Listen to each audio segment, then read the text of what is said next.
పండగంతా అయిపోయిన తర్వాత అయితే ఇప్పుడైతే చక్రాలు చేసుకుంటున్నాం మేము. ఈ చక్రాలు నేను మా అమ్మమ్మ ఇద్దరం కలిసి అయితే చేసాము. మా అమ్మమ్మ ఏం చేసినా కానీ చాలా బాగుంటాయి టేస్ట్.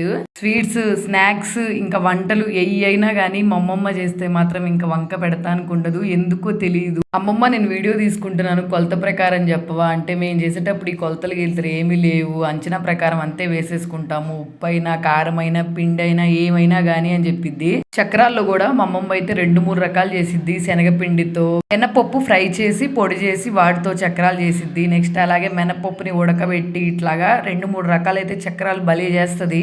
మేమైతే ఒక ట్రిప్ పండక్కి చేసుకున్నవన్నీ అయిపోయినాయి. వేరే పని మీద అర్జెంటుగా అయితే హడావుడిగా మళ్ళీ ఈ చక్రాలు అయితే చేస్తున్నాము. నేను తర్వాత షార్ట్స్ చెప్తాను ఈ చక్రాలు ఇప్పుడు అర్జెంటుగా ఎందుకు చేస్తున్నామో ఏంటో అని. మనమైతే ఏ పని చేసినా కానీ నిదానంగా స్లోగా చేద్దాం అనుకుంటాము. కానీ కొంచెం పెద్దవాళ్ళు ఉంటారు కదా, వాళ్ళు అయితే ఏ పనైనా ఫాస్ట్గా చేసేయాలి, లేట్గా చేయకూడదు అని చెప్తూ ఉంటారు కదా.